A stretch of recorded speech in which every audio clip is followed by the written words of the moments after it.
والصلاة والسلام على من لا نبي بعده أما بعد فأعوذ بالله من الشيطان الرجيم بسم الله الرحمن الرحيم ولا تهنوا ولا تحزنوا وأنتم الأعلون إن كنتم مؤمنين وقال تعالى يا أيها الذين آمنوا إن تنصروا الله ينصركم ويثبت أقدامكم آمنت بالله صدق الله مولانا العظيم وبلغنا رسوله النبي الكريم ونحن على ذلك لمن الشاهدين والشاكرين والحمد لله رب العالمين اللهم صل على محمد وعلى آل محمد كما صليت على إبراهيم وعلى آل إبراهيم إنك حميد مجيد اللهم بارك على محمد وعلى آل محمد كما باركت على إبراهيم وعلى آل إبراهيم إنك حميد مجيد হৃদয়ের ছাত্র সংগঠন ছাত্র জমিয়ত বাংলাদেশ নীলফামারী জেলা শাখার অন্তর্গত ডোমার উপজেলা শাখা অধ্যকারী কর্মী সম্মেলন ও কাউন্সিল অধিবেশনের স্নেহভাজন সভাপতি হাফেজ সফিয়ার রহমান, মঞ্চে উপস্থিত রয়েছেন জেলা জমিয়তের শ্রদ্ধেয় সহ সভাপতি মাওলানা রেজাউল করিম, নীলফামারী জেলা জমিয়তের সাধারণ সম্পাদক বিশিষ্ট আলেমে দ্বীন মাওলানা আব্দুল্লাহ মঞ্জুদ, মঞ্চে উপস্থিত রয়েছেন এই জেলার আরেকজন কৃতি সন্তান জলঢাকা উপজেলা জমিয়তের দায়িত্বশীল। আগামীতে আমরা যাকে ঘিরে আশা প্রত্যাশার আলো দেখতে পাচ্ছি, আপনারা চমৎকার কণ্ঠে বক্তব্য শুনেছেন। মাওলানা জাফর আহমদ উপস্থিত রয়েছেন এই উপজেলার, এই সদরের, এই শহরের, এই এলাকার গুরুত্বপূর্ণ ব্যক্তি, শ্রদ্ধেয় ব্যক্তি।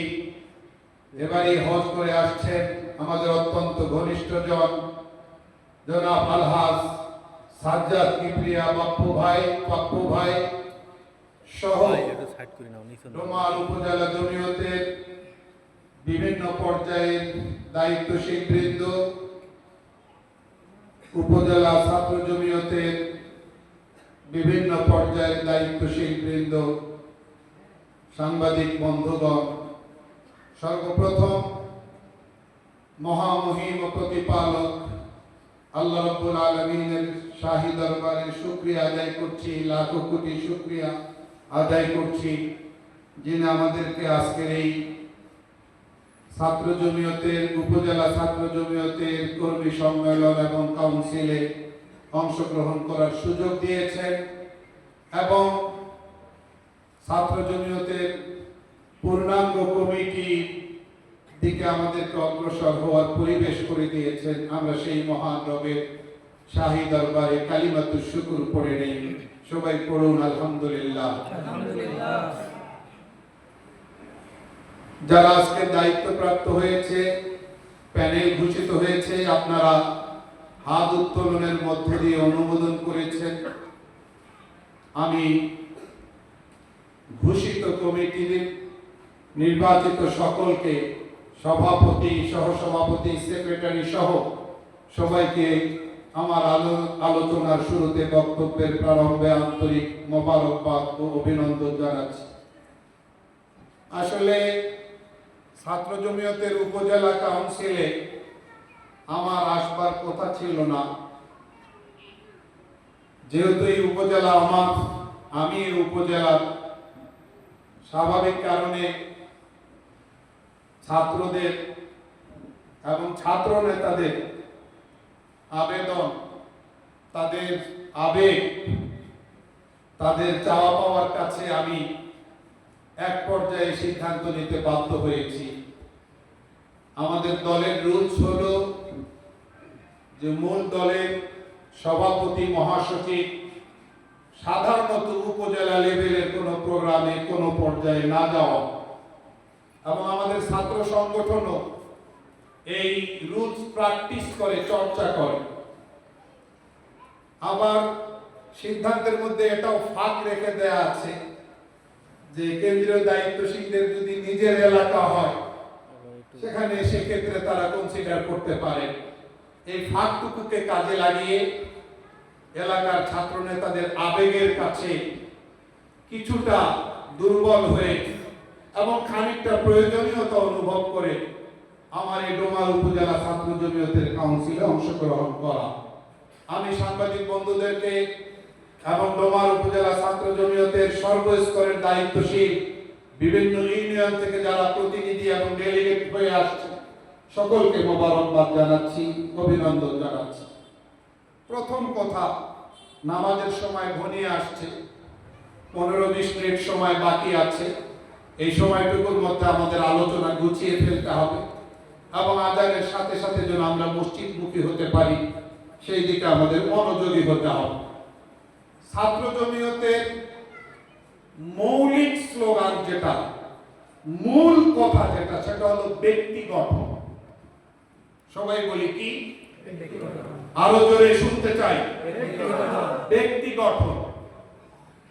বিভিন্ন স্কুল, কলেজ এবং ভার্সিটি থেকে মাদ্রাসা থেকে যারা ছাত্র জমিয়তের পতাকা তলে আনুষ্ঠানিকভাবে সমবেত হয়েছে এবং যারা দায়িত্বপ্রাপ্ত হয়েছে, আমি টপ টু বটম সকলের মনোযোগ আকর্ষণ করছি। ছাত্র জমিয়ত বাংলাদেশ ব্যক্তি গঠনের ঠিকানা, ব্যক্তি গঠনের প্ল্যাটফর্ম। নিজেকে আগে গড়তে হবে, মাথা থেকে পা পর্যন্ত আপাদমস্তক নিজেকে, নিজের সত্তাকে গড়ে তুলতে হবে। তবেই মূল ধারার রাজনীতিতে গিয়ে, মূল সংগঠনে গিয়ে আমি জাতিকে, সমাজকে, সোসাইটিকে আমি আলো বিতরণ করতে পারব। এই জন্য ব্যক্তি গঠনকে ছাত্র জমিয়ত বাংলাদেশ সবচেয়ে বেশি গুরুত্ব দিয়ে থাকে। ছাত্র জমিয়ত করবে অথচ নামাজ কন্টিনিউ করবে না, এটা ছাত্র জমিয়তের কোন নেতা বা দায়িত্বশীলের পরিচয় হতে পারে না। ঠিক না ঠিক? ছাত্র জমিয়ত করবে অথচ মানুষকে কষ্ট দেবে, তার কোনো অধিকার নাই ছাত্র জমিয়তের পতাকা তলে আসা। ছাত্র জমিয়ত করবে অথচ তার আখলাক, তার ক্যারেক্টার, তার স্বভাব, তার চরিত্র ইসলামী হবে না, ছাত্র জমিয়তে তার জায়গা হতে পারে না। ব্যক্তি গঠনকে ছাত্র জমিয়ত বাংলাদেশ সবচেয়ে আগে রাখে। আমি আজকের কাউন্সিলে ছাত্র জমিয়তের যারা দায়িত্বপ্রাপ্ত হয়েছে এবং স্কুল, কলেজ, মাদ্রাসা থেকে, বিভিন্ন ইউনিয়ন থেকে যারা ছাত্র জমিয়ত বাংলাদেশ নামক এই ছাত্র সংগঠনের সঙ্গে ইনভলভ বা যুক্ত হয়েছে, তাদের সকলের কাছে প্রতিশ্রুতি চাই, প্রমিস চাই, কমিটমেন্ট শুনতে চাই যে আমরা ব্যক্তি গঠনে মনোযোগী হব। কারা কারা আমার এই আহ্বানে সারা দিয়ে হাত দেখাতে প্রস্তুত? আমি সকলের হাত দেখতে চাই। জি, আল্লাহ তাআলা সকলের হাত কবুল করে, সকলের প্রতিশ্রুতি কবুল করে। ছাত্র জমিয়ত বাংলাদেশ জমিয়তে উলামা ইসলাম বাংলাদেশের একটি সহযোগী সংগঠন। মনোযোগ, ছাত্র জমিয়ত বাংলাদেশ জমিয়তে উলামা ইসলাম বাংলাদেশের সহযোগী সংগঠন, ছাত্র সংগঠন। জমিয়তে উলামা ইসলাম বাংলাদেশের বয়স এই মুহূর্তে 106 বছর। কত? 106। এখন যে বয়স চলছে 106 বছর। সকল দলের মা জমিয়তে উলামা ইসলাম বাংলাদেশ যখন আত্মপ্রতিষ্ঠা লাভ করেছে, জমিয়তে উলামা ইসলাম যখন এই উপমহাদেশে ঝুঁকিপূর্ণ সময়ে তার আত্মপ্রকাশ ঘটিয়েছে, তখন অন্য কোন রাজনৈতিক দলের জন্ম হয় নাই। এই উপমহাদেশকে 190 বছরের গোলামি, পরাধীনতা আর দাসত্বের জীবন থেকে, কলঙ্কের জীবন থেকে মুক্ত করেছে এই সংগঠন। সেই সংগঠনের নাম জমিয়তে উলামা ইসলাম।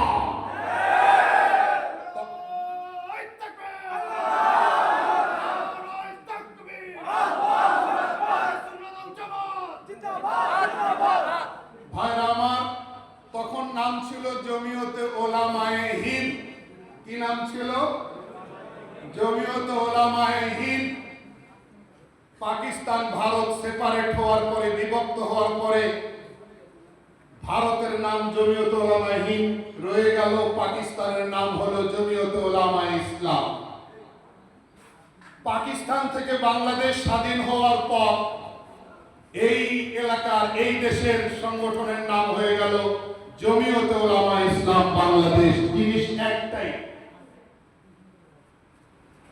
এই উপমহাদেশকে যখন ব্রিটিশ সাম্রাজ্যবাদ গ্রাস করেছিল, ইংরেজ সাম্রাজ্যবাদ যখন গ্রাস করেছিল, 190 বছর তারা দখলদারিত্ব করেছে। আমাদের আবাদি ফসল রেলগাড়িতে করে তারা তাদের দেশে নিয়ে যাবে, নামমাত্র মূল্য দিয়ে আবার পণ্য বানিয়ে আমাদের দেশে এনে বিক্রি করবে চড়া মূল্যে। এই ছিল তাদের দখলদারিত্বের ইতিহাস।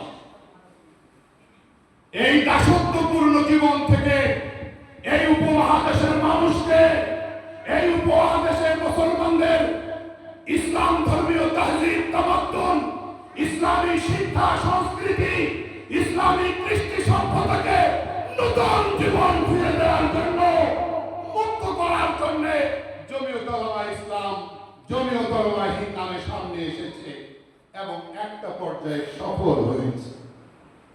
তাহলে সূচনাকালের ইতিহাস আগ্রাসনের বিরুদ্ধে লড়াই করার ইতিহাস।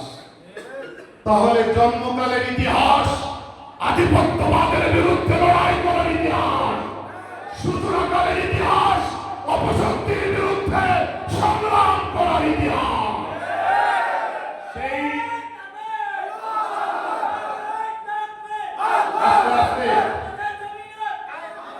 সেই ইতিহাস ঐতিহ্যের ধারা অব্যাহত রেখে বাংলাদেশের মহান মুক্তিযুদ্ধেও আমরা স্বাধীনতাকামী জনতার পক্ষে অবস্থান নিয়েছিলাম, মুক্তিকামী জনতার পক্ষে অবস্থান নিয়েছিলাম। বাংলাদেশে কোন মায়ের সন্তানের সাহস হবে না জমিয়তকে কোনোভাবে তকমা দিয়ে কারাইন করা। বরং মহান মুক্তিযুদ্ধের পর ও ছাত্র জনতা, তোমাদের মনে রাখা দরকার, তোমাদের ইতিহাস বারবার স্টাডি করা দরকার। আজকে তো ইতিহাস চুরি হচ্ছে। যারা ইতিহাস চুরি করে তারা তথ্য সন্ত্রাসী, যারা ইতিহাস চুরি করে তারা সবচেয়ে বড় চোর। এই চোরদের ঠাঁই বাংলাদেশে হবে না। ফ্যাসিবাদী শাসন আমলেও আমাদের এই গোল্ডেন হিস্টোরি, আমাদের এই সোনালী ইতিহাসকে পাঠ্যপুস্তক থেকে ডিলিট করা হয়েছে। আমরা এটাকে নিন্দা জানিয়েছিলাম। আবারও বাংলাদেশে এই গোল্ডেন হিস্টোরি, এই সোনালী ইতিহাস আবারও ফিরে আসবে, আবারও ফিরে আসবে ইনশাআল্লাহ।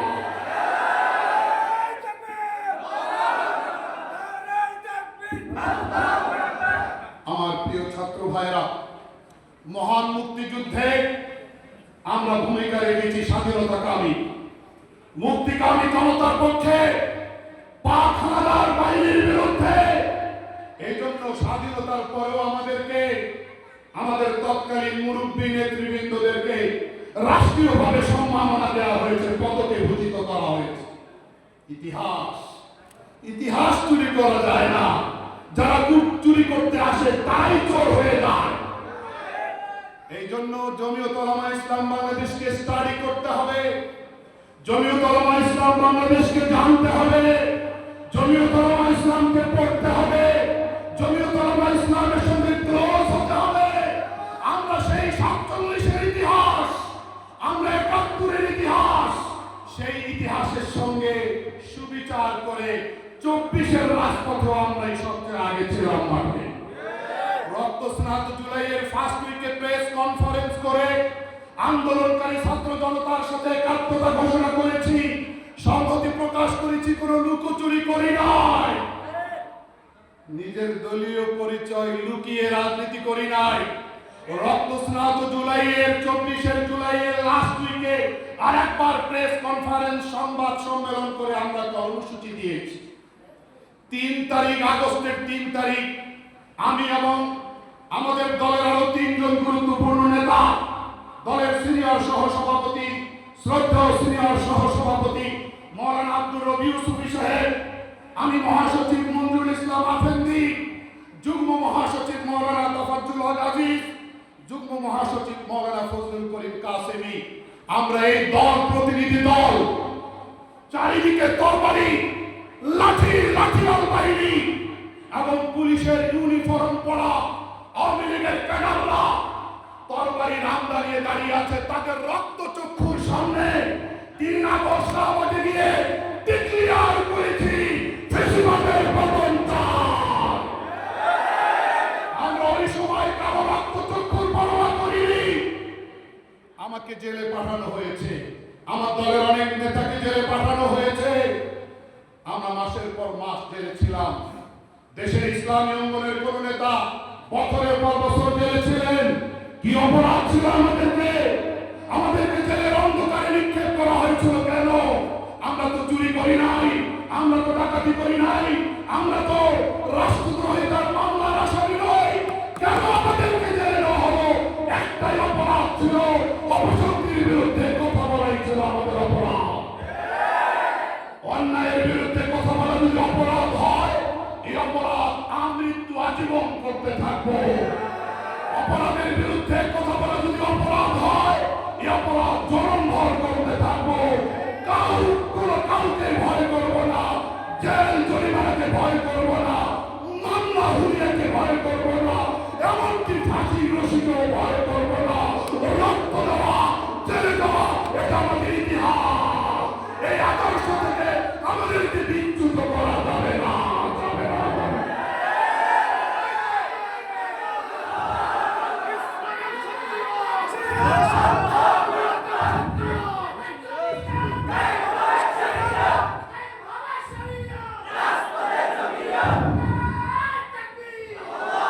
তারা 106 বছরের এই সংগঠনকে আজকে রাজনীতির সবক শেখাতে আসে, পলিটিক্স শেখাতে আসে, তাদের উদ্দেশ্যে বলতে চাই, সকল দলের মহাসংগঠন দলীয় ফোরামে বসে আমরা আমাদের পলিটিক্যাল আইডিওলজি, আমাদের রাজনৈতিক কনসেপ্ট, দৃষ্টিভঙ্গিকে সামনে রেখে আমরা আমাদের মতো করে কর্মকৌশল ঠিক করব।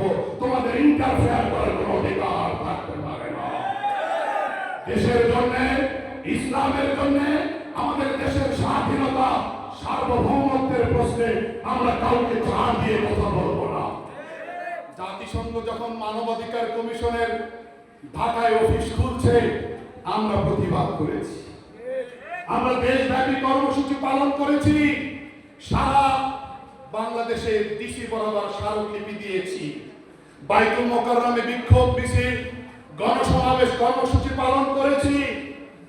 যদি ইসলামী রাজনীতির অর্থ হয় জাতিসংঘের মানবাধিকার কমিশনের কান্ট্রি অফিস খোলার বিরুদ্ধে কথা বলা যাবে না, আমেরিকা নারাজ হয়ে যাবে, জাতিসংঘ অসন্তুষ্ট হয়ে যাবে, এই পচা রাজনীতি আমরা করি না, এই দুর্গন্ধের রাজনীতি আমরা করি না।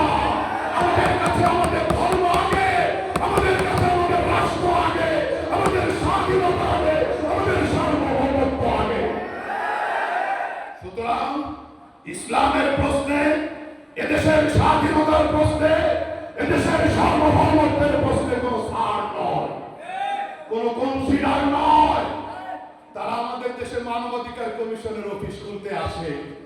ইন্ডিয়াতে বছরের পর বছর, যুগের পর যুগ ধরে মুসলিম সংখ্যালঘু সম্প্রদায়কে কচুকাটা করা হচ্ছে, জয় শ্রীরাম স্লোগান দিয়ে তাদেরকে হত্যা করা হচ্ছে, যুগের পর যুগ ধরে তাদের উপরে অত্যাচার, নির্যাতনের স্টিম রোলার চলছে। তোমরা সেখানে অফিস করতে পারো না? গাজায় মানুষ মরতেছে, বাচ্চা মরতেছে, শিশুদেরকে গুলি করে মারা হচ্ছে, ওখানে হসপিটাল গুড়িয়ে দেওয়া হচ্ছে, বোম্বিং করে মসজিদ গুড়িয়ে দেওয়া হচ্ছে। সেখানে তোমাদের মানবাধিকার কমিশনের কার্যক্রম কোথায়? বন্ধ করতে পারোনি কেন? সারা পৃথিবীর যে সকল রাষ্ট্রে মানবাধিকার প্রতিনিয়তই লঙ্ঘিত হচ্ছে, সেখানে তোমাদের তৎপরতা নাই কেন? আমাদের দেশে কেন? আমরাও বুঝি কেন, কেন উত্তরটা আমাদের জানা আছে।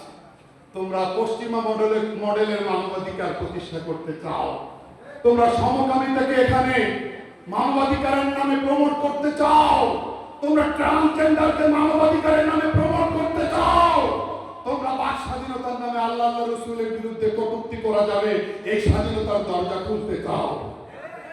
আমরা হতে দেব না। আমাদের প্রতিবাদ অব্যাহত থাকবে। আমার কলিজার টুকরা ছাত্র জমিয়তের ছেলেদের কাছে, যারা ভার্সিটি থেকে এসেছো, যারা কলেজ থেকে এসেছো, যারা বিভিন্ন শিক্ষা প্রতিষ্ঠান মাদ্রাসা থেকে এসেছো, আমি তোমার কাছে ওয়াদা চাই, তোমাদের সবার কাছে ইসলামের জন্য, এই রাষ্ট্রের স্বাধীনতা সার্বভৌমত্বের জন্য জীবন বিলিয়ে দিতে তোমরা কারা কারা প্রস্তুত হয়ে আছো?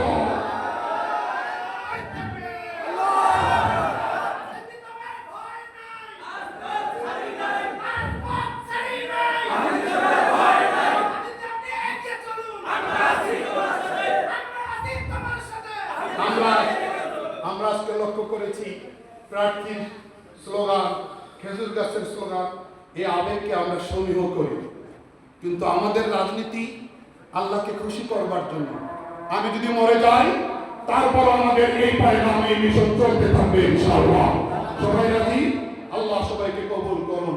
নাসরুল্লাহ ফাতুল করেন। আল্লাহ দোয়া করি আল্লাহ সবাইকে মাফ করেন। আল্লাহ আমাদেরকে নামাজ মুখী, মসজিদ মুখী হওয়ার তৌফিক দান করুন। আলহামদুলিল্লাহ।